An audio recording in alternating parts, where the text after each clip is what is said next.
आज का हम लोग का पहला प्रश्न है, एक स्मार्ट वॉच सेट का अंकित मूल्य 640 रुपया है। इसे 30% और 25% की दो क्रमिक छूट पर बेचा जाता है। यदि नगद भुगतान किया जाए तो 25% का अतिरिक्त और छूट मिलेगा। कहा जा रहा है नगद भुगतान पर सेट का विक्रय मूल्य कितना होगा, ज्ञात कीजिए। क्या कहा जा रहा है, पहला छूट इतना, दूसरा छूट इतना। अब यदि नगद भुगतान यानी पैसा तुरंत का तुरंत यदि दे दिया जाए तो एक और छूट मिलेगा 25% का। तो ज्ञात कीजिए कि स्मार्ट वॉच का विक्रय मूल्य कितना है, यानी कितना में वो मिल जाएगा हम लोग को। क्या करेंगे, छूट दिया जाता है अंकित मूल्य पर और छूट देकर के बेचा जाता है, विक्रय मूल्य हो जाएगा। पहला छूट 30%। 30% का सरलतम रूप क्या होगा, 3/10। कैसे, क्योंकि 30% का मतलब होता है 30/100। जीरो से जीरो कट गया यानी सरलतम रूप में आएगा 3/10। 3/10 का मतलब हुआ 10 में 3 का छूट, यानी जिस वस्तु का अंकित मूल्य 10 होगा उस पर 3 का छूट मिलेगा, यानी कितना में बिकेगा, 7 में। उसी प्रकार से अगला छूट कहा जा रहा है 25% का। 25% का सरलतम रूप होता है, जिस प्रकार से इसको हल किए इसको भी हल करेंगे तो आएगा 1/4, यानी 4 पर 1 का छूट। तो जिस वस्तु का अंकित मूल्य 4 होगा उस पर 1 का छूट मिलेगा, यानी कितना में बिकेगा, 3 में। एक और अतिरिक्त छूट दिया जा रहा है 25% का, कब, नगद भुगतान करने पर। तो यहाँ तो कहा ही जा रहा है कि नगद भुगतान हो रहा है, यानी ये छूट भी मिलेगा 25%। और 25% का मतलब 1/4, और 1/4 का मतलब 4 में 1 का छूट, यानी अंकित मूल्य 4 तो 1 का छूट यानी 3। क्या करेंगे हम लोग, अब इन तीनों को इस साइड में गुना करेंगे तो हम लोग का एमपी का मान आएगा, यानी अंकित मूल्य का अनुपातिक मान। तो 4 चौक 16, 160, 7 21, 63, यानी कि अंकित मूल्य इतना तो विक्रय मूल्य होगा 63। अब विक्रय मूल्य 63, यानी कि हम लोग का जो भी विक्रय मूल्य होगा वो 63 से कटने वाला होना चाहिए। तो क्या करेंगे, पूरे ऑप्शन में 63 से कटने वाला खोजेंगे। इसको और आसान बनाने के लिए हम लोग देखेंगे कि 63 को यदि टुकड़ा करें तो 9 गुने 7 आएगा, यानी कि 9 से कटने वाला हम लोग का आंसर होना चाहिए। तो खोज लेते हैं पूरे ऑप्शन में 9 से कटने वाला कौन है। 5 2 7 1 8, 9 से नहीं कटेगा। 5 2 7 3 10, 9 से नहीं कटेगा। 4 2 6 9 6 15, 9 से नहीं कटेगा। 5 2 7 2 9, 9 से यही एक हम लोग का ऑप्शन है, क्योंकि कट जाएगा 9 से, तो सीधा सीधा हम लोग का आंसर हो जाएगा ऑप्शन नंबर 4, 252 रुपया। लेकिन एक से अधिक ऑप्शन में यदि 9 से कटने वाला होता तो फिर क्या करते, 7 से चेक करते। हम लोग का अगला प्रश्न है, 10 पुस्तक का विक्रय मूल्य 16 पुस्तक के क्रय मूल्य के बराबर है, तो लाभ या हानि प्रतिशत ज्ञात कीजिए। बस जैसे कहा जा रहा है वैसे ही सेट करेंगे हम लोग। कहा जा रहा है 10 पुस्तक का विक्रय मूल्य, 10 पुस्तक का क्या विक्रय मूल्य यानी एसपी बराबर है किसके, 16 पुस्तक के क्रय मूल्य के। 16 पुस्तक का क्रय मूल्य यानी सीपी के बराबर है। अब यहाँ हम लोग एसपी और सीपी का मान निकालेंगे। कैसे निकलेगा, एसपी के बराबर के दूसरे साइड में जो संख्या दिखेगा वो हम लोग का एसपी यानी विक्रय मूल्य होगा। तो एसपी कितना हो गया, 16। उसी प्रकार से सीपी के लिए देखेंगे हम लोग, बराबर के दूसरे साइड में कौन सा संख्या दिखा, 10। तो सीपी हो गया हम लोग का क्रय मूल्य हो गया 10, यानी कि क्रय मूल्य इतना और विक्रय मूल्य इतना। क्रय मूल्य हो गया हम लोग का 10 तो विक्रय मूल्य 16। 10 का सामान 16 में बिका, कितने का फायदा हो गया, 6 का। यानी यहाँ क्या बात हो रहा है, किसका बात हुआ, बात हो गया लाभ का। क्या होगा हम लोग को, लाभ होगा। तो लाभ होगा तो कितना प्रतिशत लाभ होगा, तो कितना पर लाभ हुआ, लाभ हमेशा क्रय मूल्य पर होता है। तो क्रय मूल्य कितना, 10, यानी 10 पर 6 का लाभ निकालना। प्रतिशत लाभ, प्रतिशत यानी 100 पर कितने का लाभ, काट देंगे, 0 से 0 गया, 10 छक 60% का लाभ। ऑप्शन नंबर 1 हम लोग का आंसर होगा। हम लोग का अगला प्रश्न है, एक दुकानदार अपने क्रय मूल्य पर 34% लाभ की उम्मीद करता है। यदि एक सप्ताह में उसकी बिक्री आय इतना थी, यानी इतना रुपया में वो बेच दिया, बेचने से उसको इतना रुपया मिला यानी इतना बेचा, तो उसका लाभ कितना होगा ये ज्ञात कीजिए। तो लाभ कैसे ज्ञात करेंगे, यहाँ कहा जा रहा है 34% का लाभ हो रहा है। 34% का मतलब 100 रुपया पर 34 रुपया का उसको लाभ हो रहा है। अब इसको हम लोग सरलतम रूप में ले जाएंगे, 17 दूना 34, 50 दूना 100। इसका मतलब ये हम लोग का क्या है, लाभ है ना। ऊपर वाला क्या था, 34 लाभ था, यानी कि ये लाभ हम लोग का है।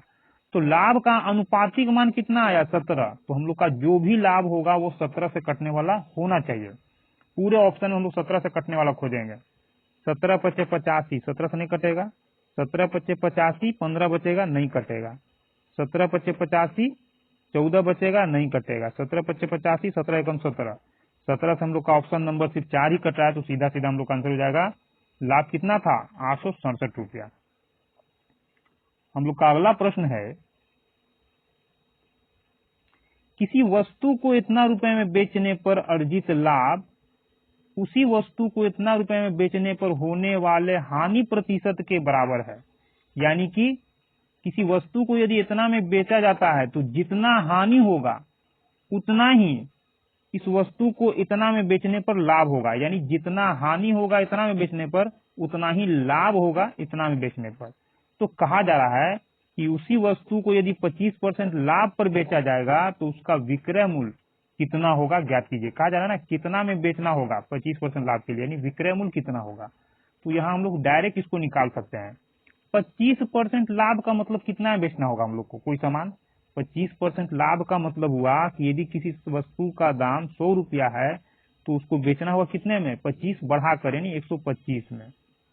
तो ये हो गया हम लोग का सीपी और ये हो जाएगा हम लोग का एसपी। अब क्या करेंगे, इसका अनुपातिक मान ज्ञात करेंगे। तो 25 चौक 100, 25 पाँचे 125। इसका मतलब कि जो भी हम लोग का विक्रय मूल्य होगा वो 5 से कटने वाला होना चाहिए। तो पूरे ऑप्शन में हम लोग देख रहे हैं कि ऑप्शन नंबर 2 ही है जो 5 से कटेगा, बाकी कोई ऑप्शन हम लोग का 5 से नहीं कटेगा। तो सीधा सीधा यहाँ कहेंगे कि हम लोग का विक्रय मूल्य कितना हो जाएगा 3780 रुपया। हम लोग का अगला प्रश्न है, 24 पुस्तक का विक्रय मूल्य 30 पुस्तक के क्रय मूल्य के बराबर है, तो लाभ या हानि प्रतिशत ज्ञात कीजिए। जैसे पिछले वाले प्रश्न को हल किए थे वैसे हल करेंगे। 24 पुस्तक को लिखेंगे 24 पुस्तक का विक्रय मूल्य यानी 24 पुस्तक का विक्रय मूल्य ये हो गया बराबर है 30 पुस्तक के किसके क्रय मूल्य के। अब क्रय मूल्य विक्रय मूल्य का अनुपातिक मान निकालेंगे। तो विक्रय मूल्य के लिए बराबर के दूसरे साइड में जो संख्या मिलेगा वो हो गया हम लोग का विक्रय मूल्य, और क्रय मूल्य के लिए बराबर के दूसरे साइड में जो संख्या मिला वो हो गया हम लोग का क्रय मूल्य। तो सीपी हो जाएगा 24। अब लाभ हुआ कि हानि हुआ, तो 24 का सामान 30 में बिका, 24 का सामान 30 में बिका तो लाभ हुआ। कितने का लाभ हुआ 6 का। अब लाभ हम लोग को किस पर होता है, लाभ हमेशा हम लोग को क्रय मूल्य पर होता है, यानी क्रय मूल्य कितना है 24। तो 24 पर 6 का लाभ, तो निकालना प्रतिशत लाभ या हानि। तो प्रतिशत के लिए 100 से गुना करेंगे, यानी 100 में कितना 6 4 के 24, 25 चौक 100, यानी 25% का लाभ हो गया। हम लोग का अगला प्रश्न है, एक व्यापारी अपने माल पर लागत मूल्य से इतना रुपया अधिक अंकित करता है, इतना परसेंट अधिक अंकित करता है, अंकित मूल्य पर इतना परसेंट का छूट देता है, तो लाभ हुआ कि हानि हुआ ज्ञात कीजिए, और कितना लाभ हुआ या कितना हानि हुआ ये ज्ञात कीजिए प्रतिशत में।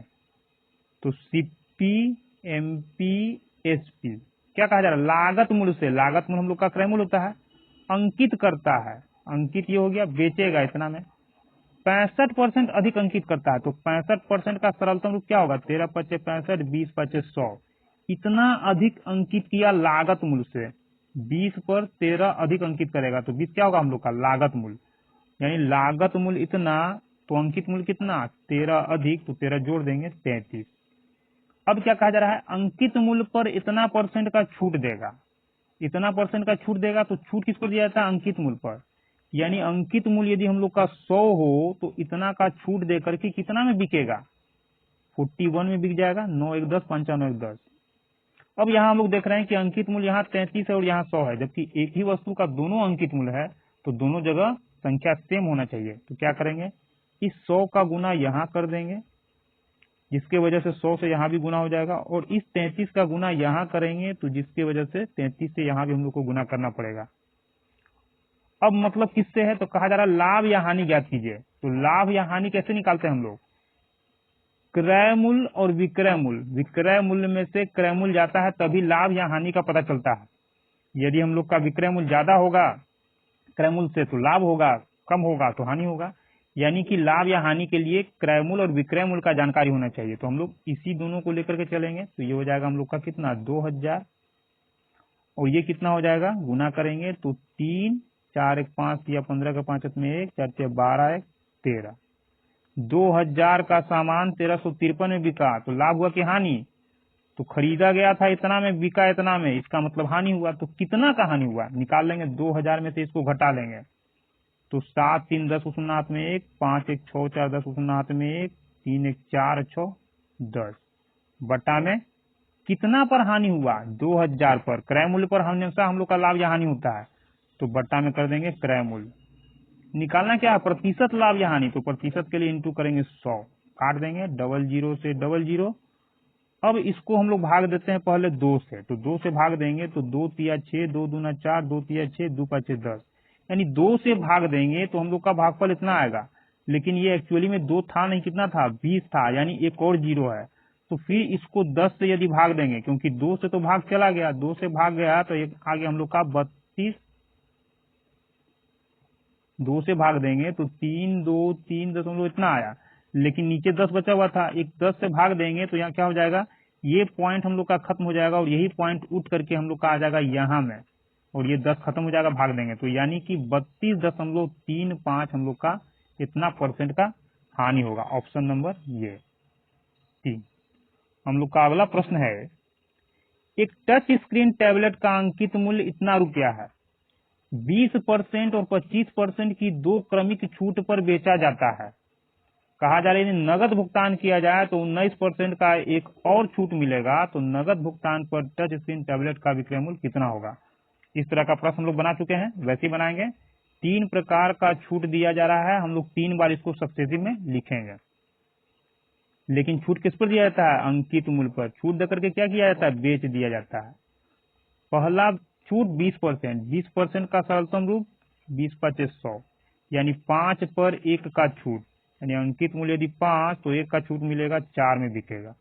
अब कहा जाए दूसरा छूट 25%, और 25% का सरलतम रूप होता है 1/4, 25 चौक 100, यानी जो भी यहाँ है ना उसको हम लोग, उससे हम लोग 100 को भाग दे देंगे। 4 पर 1 का छूट, तो 4 पर 1 का छूट 3 में मिलेगा। तीसरा छूट कहा जा रहा है नगद भुगतान पर 19%, तो बेचा तो नगद पर ही जा रहा है, तो 100 पर 19 का छूट तो कितना बिकेगा? तो 9 1 10 शून्य हाथ में 1, 1 1 2 8 81। अब कितना हो जाएगा? तो 5 चौक 20, 5 चौक 20, 1 2 3, या फिर इसको चाहे तो हम लोग काट ले सकते हैं, 4 से 4। ऐसा क्यों कटा? क्योंकि यहाँ और यहाँ का संख्या जो भी होता है वो डिवाइड में होता है, यानी ऐसे कहें हम लोग कि ये पूरा का पूरा संख्या और ये पूरा का पूरा संख्या हम लोग का बट्टा में होता है, यानी कि इधर वाले संख्या से इधर वाले संख्या को हम लोग भाग दे सकते हैं। तो कट गया हम लोग का। अब कटने के बाद क्या बच गया? तो यहाँ आ गया हम लोग का 500, और इसको गुना करेंगे तो 3 8 3 की 24। इसका मतलब क्या हुआ? यदि अंकित मूल्य 500 होगा तो सामान कितना बिकेगा? 243 में। और यहाँ कहा भी जा रहा कि अंकित मूल्य 500 है, यानी कि 500 रुपया का सामान कितना बिक जाएगा? 243 में। तो सीधा सीधा हम लोग का आंसर हो जाएगा ऑप्शन नंबर 4, 243 रुपया में बिक जाएगा, यानी विक्रय मूल्य कितना हो गया? 243 रुपया। हम लोग का अगला प्रश्न है, महेश को पहले वर्ष में अपनी बिक्री पर 2% की वृद्धि मिलती है, दूसरे वर्ष में 20% की वृद्धि प्राप्त होती है, इसके साथ उसकी वर्तमान बिक्री इतना है, यानी दोनों बिक्री के बाद अंतिम बिक्री उसका इतना में है। तो 2 वर्ष पहले उसका बिक्री कितना था, यानी कितना में सामान बिक रहा था? जिस सामान का दाम 2 बार बढ़ते बढ़ते इतना रुपया हो गया, तो 2 बार बढ़ने के पहले उसका दाम कितना था, ये हम लोग को निकालना है। तो दाम बढ़ रहा है, यानी कि क्रय मूल्य से विक्रय मूल्य पर जा रहे हैं, लेकिन दाम कितना बार बढ़ रहा है? 2 बार, पहला और दूसरा बार। ये अंतिम विक्रय मूल्य हम लोग का इतना है, तो निकालेंगे सबसे पहले 2% बिक्री का मतलब क्या हुआ? 2% का सरलतम रूप होता है 1/50, यानी 50 पर 1 रुपया बढ़ गया, यानी जो सामान 50 में बिक रहा था वो कितना में बिकेगा? 51 में। अब कहा जा रहा है दोबारा क्या हुआ? 20% वृद्धि हो गया बिक्री में, तो 20% का मतलब 1/5, 5 पर 1 का वृद्धि, यानी जो सामान 5 में बिक रहा था अब कितना बिकेगा? 1 ज्यादा 6 में। बस अब तो नहीं है, क्या करेंगे? इसको हम लोग एक साथ करेंगे, यानी क्रय मूल्य और विक्रय मूल्य बदलेंगे। तो 50 25, 250, 6, 6 पच्चे 30, इतना आ गया। यानी कि क्रय मूल्य यदि इतना तो विक्रय मूल्य कितना होगा, ये होगा हम लोग का। अब इसको हल करना थोड़ा कठिन है, तो इसको और भी हम लोग सरल कर लेते हैं। क्यों करेंगे ये आपको लास्ट में पता चल जाएगा। इस 250 को यदि 4 से गुना कर दें तो ये हम लोग का कितना हो जाएगा, 25 चौक 100, एक जोड़ उतार लेंगे। जब यहाँ गुना किया गया है तो इस साइड में भी हम लोग को गुना करना ही पड़ेगा, क्योंकि जो काम पहले साइड में करेंगे वही काम दूसरे साइड में करना पड़ता है।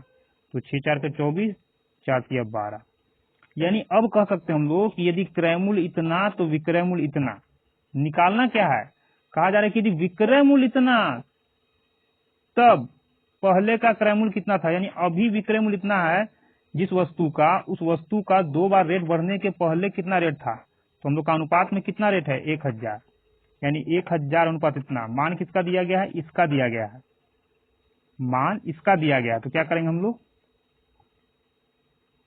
पूछा जा रहा है हम लोग से कि अभी विक्रय मूल्य इतना है लेकिन विक्रय मूल्य कितना दे रहा है, इतना दे रहा है। यानी इतना का मान 190400, इतना का मान इतना रुपया में है, ये अनुपात में हम लोग का। एक का मान निकालेंगे, उससे क्या हो जाएगा, एक का मान निकालने के लिए जब इसको एक बनाएंगे तो इतना से भाग देंगे, तो यहाँ भी हम लोग को भाग देना पड़ेगा 1224। यानी कि अब कह सकते हैं कि यदि अनुपात में विक्रय मूल्य इतना तो एग्जैक्ट विक्रय मूल्य इतना। हम लोग को निकालना है क्रय मूल्य, यानी अनुपात में क्रय मूल्य इतना तो एग्जैक्ट क्रय मूल्य कितना। तो क्या करेंगे, 100 से, 100 नहीं कितना, 1000 है ना, तो 1000 पे यहाँ हम लोग गुना कर देंगे। अब इसको हम लोग काट लेते हैं। अब यहाँ क्यों किया गया था 4 से गुना, समझ में आया। अगर 4 से गुना नहीं करते हम लोग तो क्या आता है यहाँ 250, यानी यहाँ 250 लिखते हैं, और जो भी यहाँ भागफल आता है उसमें 250 से गुना करना थोड़ा कठिन होता है काटने की तुलना में। काटेंगे, 4 तिया 12, 4 छक 24, 4 चौक 16, 4 सत्ते 28, 4 छक 24, कितना से कट जाएगा हम लोग का, ये हम लोग का 4 चौक 24 6 है। फिर 2 से काटेंगे, 2 एकम 2, 15 दूना 30, 2 तिया 6, 2 दूना 4, 2 तिया 6, 2 8 16। अब नहीं कटेगा। इसके बाद क्या करेंगे, डायरेक्ट हम लोग भाग देंगे। यानी कि 2 3 8 00 में 153 से हम लोग भाग देंगे, तो कितना बार में जाएगा, 3 2 5 8 5 13, एक बार में भाग जाएगा हम लोग का 8153। तो 5 3 8 हो गया, 8 5 13 खत्म, 850, 15 पच्चे 75, 15 छक्का 90, 5 बार में जाएगा।